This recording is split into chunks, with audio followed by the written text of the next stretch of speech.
Assalamualaikum, selamat sore Pekalongan. Apa kabar Anda hari ini? Ya, kembali kami berdua hadir menemani aktivitas Anda. Saya Yaya Ahmad. Dan saya Teddy Harun sudah siap dengan beragam informasi dari media lokal, nasional maupun media online.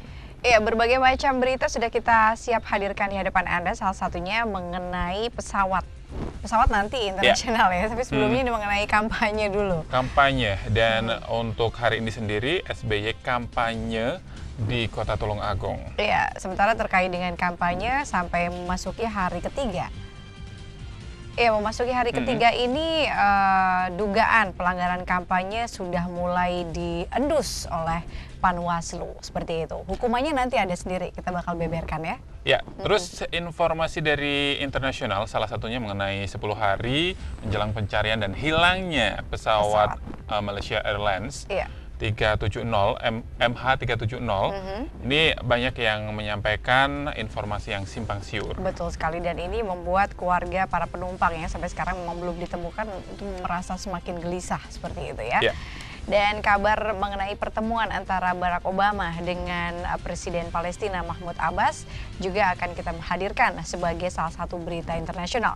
Selain pastinya dua buah berita ringan, berita olahraga dan berita hiburan yang akan kita jadikan sebagai berita terakhir. Selengkapnya sudah kami berdua kemas untuk Anda sore ini hanya di Tebar Kabar.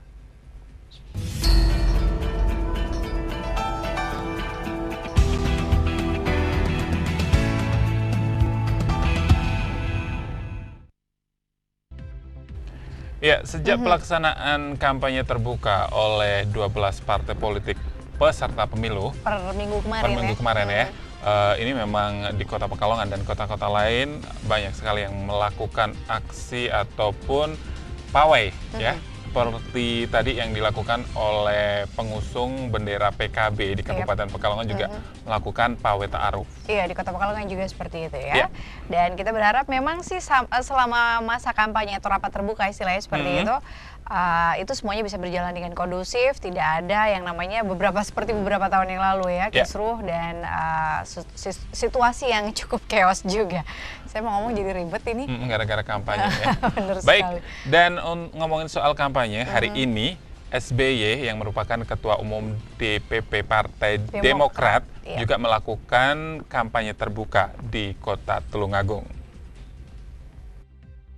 Ketua Umum DPP Partai Demokrat Susilo Bambang Yudhoyono akan menjadi juru kampanye nasional partainya dalam kampanye perdana Demokrat di Jawa Timur Selasa 18 Maret 2014.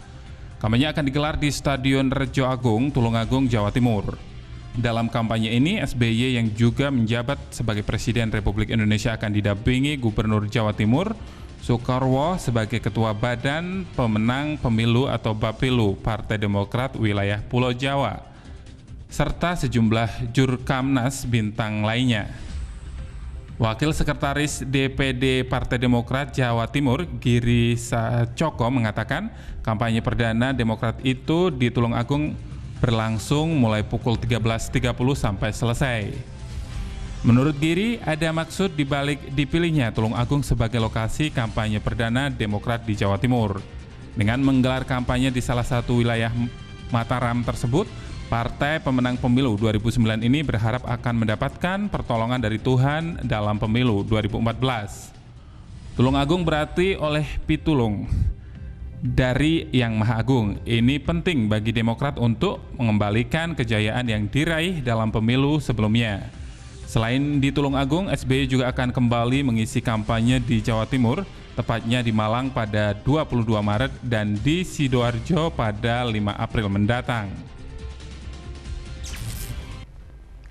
Ya, kami tadinya sempat mikir ini, tadi saya terutama ya. Kenapa sih dari Partai Demokrat sendiri memilih Tulungagung sebagai kota pertama kampanye Partai Demokrat, apalagi didatangi langsung oleh orang nomor 1 di Republik ini? Adanya maksud dibalik pilihan Tulungagung sebagai lokasi kampanye perdana yang Partai Demokrat di Jawa Timur ini dengan melakukan kampanye pertama di sana ini. Mereka berharap mendapat pitulung ya. Pertolongan dari Tuhan ya, karena ternyata dari Tulungagung sendiri kan petulung dan agung Tuhan seperti itu ya. Jadi Partai Demokrat menggelar kampanye hari pertama di Tulungagung ini, mereka berharap mereka akan all out memang untuk merebut kursi di Jawa Timur seperti itu ya Teddy ya? Iya, berarti dalam arti lain pada pemilu legislatif tahun ini mereka sudah ngerasa ya bahwa wah ternyata butuh banget pertolongan Tuhan terutama ya. Karena melihat kondisi partai mereka sendiri dan banyak dari anggota dan caleg dari partai ini yang tersangkut kasus ya beberapa tahun terakhir. Ya. Tapi yang jelas untuk keseluruhan ya di kampanye hari pertama ini Partai Demokrat mampu menggalang massa yang cukup banyak juga dan kampanye itu sendiri berjalan dengan damai, kondusif, dan kita berharap sih tidak ada permainan di belakang itu. Jadi massa yang datang memang pure mereka ingin mendengarkan visi dan misi Partai Demokrat, bukan karena embel-embel ada bingkisan, ada duit dan lain sebagainya seperti itu ya. Baik, terus kita beralih ke informasi berikutnya. Ini mengenai masih sama ya? Masih sama. Terkait parpol dan kampanye juga. Iya, memasuki hari ketiga ternyata sudah mulai banyak pelanggaran-pelanggaran yang dilakukan oleh setiap parpol yang menggelar kampanye. Bahkan Panwas itu menganggap pelanggaran ini cukup serius karena mereka melibatkan anak-anak. Padahal sudah ada dalam aturan dilarang kampanye dengan melibatkan anak-anak di bawah umur. Sebanyak 12 partai politik yang melakukan kampanye terbuka sejak minggu kemarin telah melanggar aturan kampanye, terutama terkait pelibatan anak-anak. Panwaslu melihat kehadiran anak-anak di semua kampanye terbuka partai politik di semua provinsi. Ada yang sepertinya direncanakan, ada yang tidak terorganisir. Kategori direncanakan misalnya ketika anak-anak juga memakai atribut partai. Baju kaos dicetak sesuai dengan ukuran anak-anak. Ini direncanakan, dan menurut Panwaslu hal itu dianggap pelanggaran serius. Kampanye terbuka sesuai dengan jadwal KPU berlangsung sejak 16 Maret hingga 5 April mendatang. Sementara pemilu legislatif akan berlangsung pada 9 April. Menyikapi hal ini, Bawaslu sudah memberikan rekomendasi kepada Komisi Pemilihan Umum agar 12 parpol diberikan sanksi administrasi. Wujudnya bahwa parpol itu tidak diperkenankan untuk melakukan kampanye di jadwal berikutnya jika parpol tersebut diberikan sanksi hari ini. Pelanggaran administrasi jika dilakukan terus berulang, sudah diperingatkan tetapi melanggar lagi, maka bisa dikenakan pasal pidana yang sanksi terberatnya adalah diskualifikasi sebagai peserta pemilu. Aturan kampanye rapat umum dikenal dengan kampanye terbuka, diatur dalam Undang-Undang Pemilu Nomor 8 Tahun 2012 dan PKPU Nomor 17 Tahun 2013. Sejumlah poin yang dilarang adalah mempersoalkan asas negara, menyerang peserta pemilu yang lain, dan pelanggaran pidana berupa menghina seseorang, menghasut dan menyudutkan suku, agama, dan ras tertentu. Ya, mengenai pelaksanaan kampanye terbuka sendiri telah diatur dalam Undang-Undang Pemilu Nomor 8 Tahun 2012 dan PKPU Nomor 17 Tahun 2013.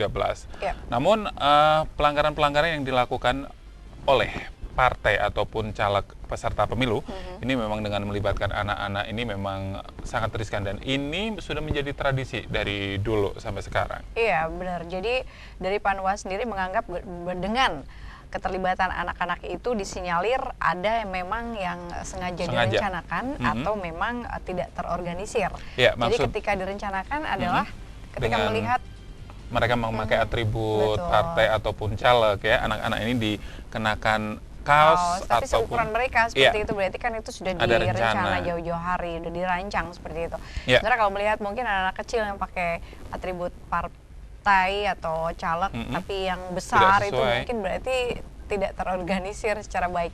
Dan itu semuanya ada sanksinya, Teddy. Ya, dan sanksi paling beratnya ini peserta pemilu ataupun partai peserta pemilu ini bisa didiskualifikasi dari kepesertaan. Iya, betul sekali. Seperti itu ya. Baik, untuk Anda yang ingin mengetahui informasi selanjutnya dari dunia internasional, terlebih mengenai hasil dari pertemuan antara Presiden Amerika Serikat dengan Presiden Palestina, membahas perdamaian di Timur Tengah ya, terutama perdamaian antara Israel dengan Palestina. Ya, dan dilanjutkan dengan informasi mengenai 10 hari menghilangnya pesawat MH370 di Malaysia. Ya, dan informasi yang simpang siur seperti apa setelah yang satu ini.